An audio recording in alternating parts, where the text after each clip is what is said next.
Hi guys, and welcome to another episode of Transform My Space with Mav Construction. Today we're going to talk about how choosing the wrong builder can actually ruin your project before it even starts. We do know that very few of you will end up with the same builder you started off with. In this episode, we talk about how not to just choose the right builder, but also how to manage the builder effectively to ensure that your project becomes a success. So if you love this type of content, please do subscribe, hit like, share the video, and do comment. Enjoy.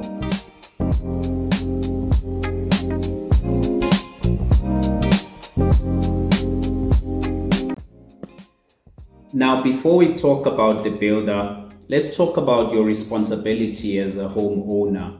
One thing I must state is that it is very, very irresponsible to engage in a building journey and not make any effort to understand what building a house entails. I have made a couple of videos which I believe can actually give you a good sense of what is involved in the journey of building a house. As a homeowner, make sure that you are informed, you understand what building a foundation entails, you have a good sense of, the different types of bricks that are used in projects, the different roof options, etc.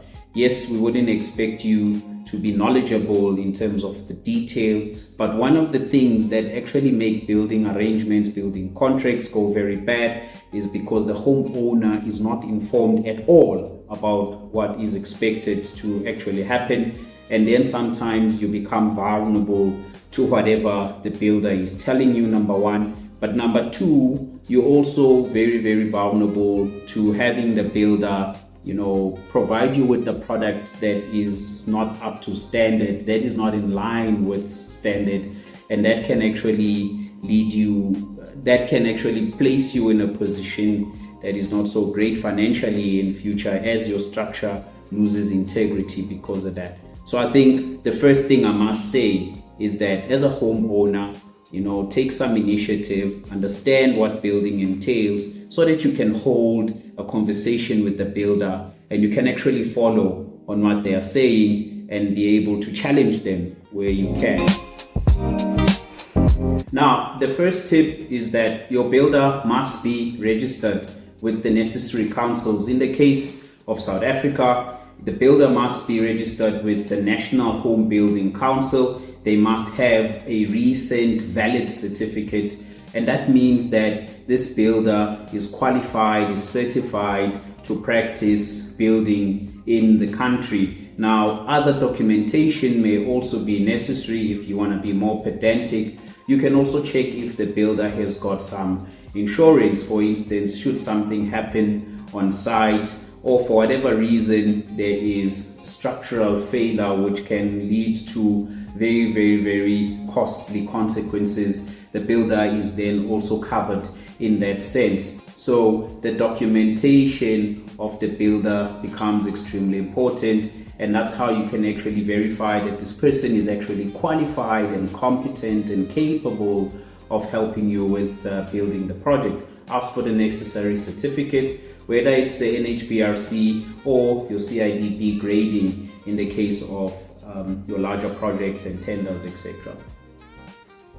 The second piece of advice I would give is that try and structure your building contract or your building journey into various milestones. Now, these milestones should start with, firstly, the foundation phase. Secondly, building the walls up to roof level. Lastly, you can then look at building your roof. Now, there are other stuff that will follow, perhaps doing the plastering, inserting the windows and doors, for instance, but these three form the basis. And so in structuring your projects in this manner, you can get to assess how well and how competent you can get to have a good sense of the builder's work ethic in the very first milestone. So what I mean is that you are in a position where you can actually end the arrangement with the builder should you not be happy with how the foundation has been built. And sometimes it will not be a matter of skill, but it may be a matter of work ethic, a matter of reliability, etc. And so these things become quite important. And so the point I'm making is that if you have an agreement for the builder to finish the foundation, And only once you are happy may you then proceed with the next step and the next step. It then helps you to not be really tied with this builder for a prolonged period, despite them giving you very, very bad workmanship. Now, quotations are always very, very tricky. Number one, it is important to compare various quotations. But here's the challenge. We are in South Africa, and builders tend to focus the most on securing the job more than anything. And what that normally leads to is it leads to that builder being able to then drop their prices as low as they possibly can, simply to secure the job, and then later look for areas where they could then make money. So one of the important things when you're comparing quotations is to make sure that you're comparing apples to apples. For instance, if a builder provides you with the quotation, make sure that they explicitly list any exclusions, because there is no such thing as a comprehensive quote. A quote doesn't always include everything. And so one builder may give you a quotation with some items that are not included, and therefore that makes it appear cheaper when compared to another builder who's actually listed everything. And so when you are comparing your quotations, make sure that it is apples to apples. And when a builder is quoting you, explicitly ask that builder to make a list of exclusions so that they are clear, they are evident, and you do not get surprises down the line. Once you've appointed them, then they start talking about, we didn't talk about the roof or the plastering, and then it creates that gray areas which makes the relationship turn sour. The next thing that is important is having a clear sense of your builder's skill. Photos are not enough.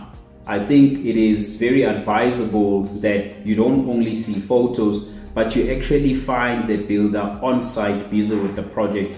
You can get to have a very clear assessment of their work ethic and how neat their work is. If you are not fortunate enough to have seen it yourself, at least get a reference from somebody you really, really trust, family members, a friend or neighbor, or somebody that can actually show you what this builder has done for them. And in addition to that, the person can actually tell you a lot more about the builder's work ethic. It is important to not only focus on price, to not only focus on what the builder is able to achieve skill-wise, their job is neat, etc.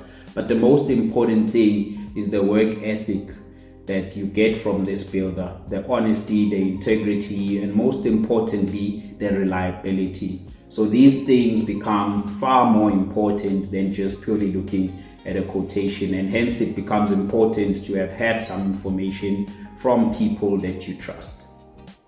The other thing to look out for is the builder's communication abilities.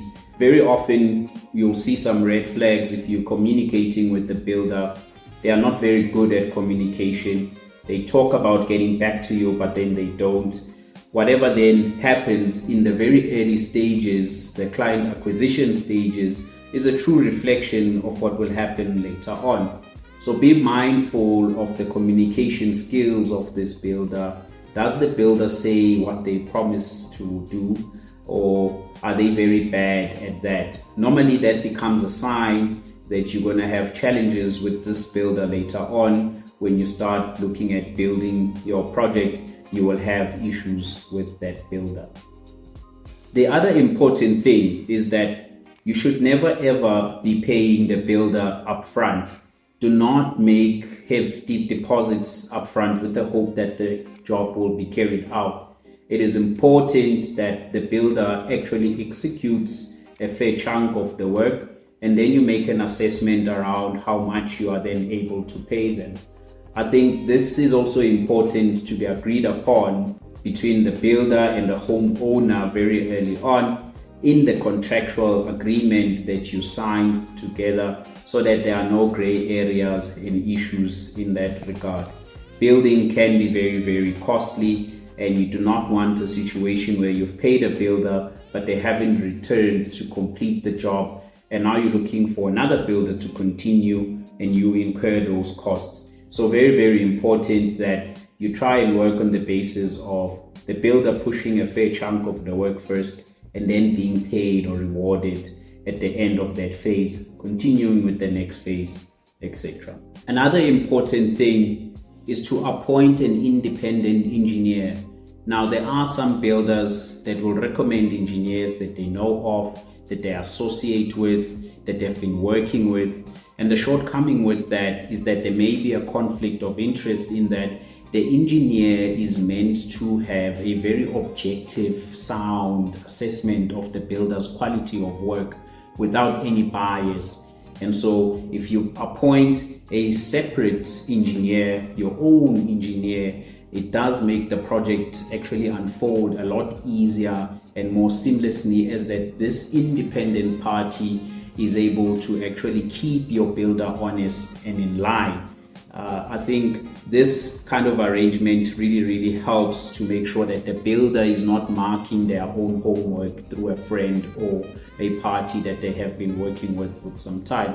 And so an objective engineer will show up and be very frank around the quality of build that they are seeing, or be able to have a very fair, sound assessment of the plans that the builder may have, and then actually not sign them off at all if they are not going to be in line with standards, and if they are not going to be in line with ensuring that all interests are around structural integrity, ensuring that you build a solid home. So the point I'm making is that get an independent engineer who is going to have an objective, independent view.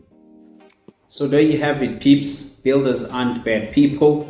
Just like you get bad doctors, bad lawyers, bad nurses, bad professionals in general, builders just need to be managed well, pick them well. If you love this type of content, hit subscribe, share the video. That's all I have for you today. See you next time. Cheers. Bye-bye.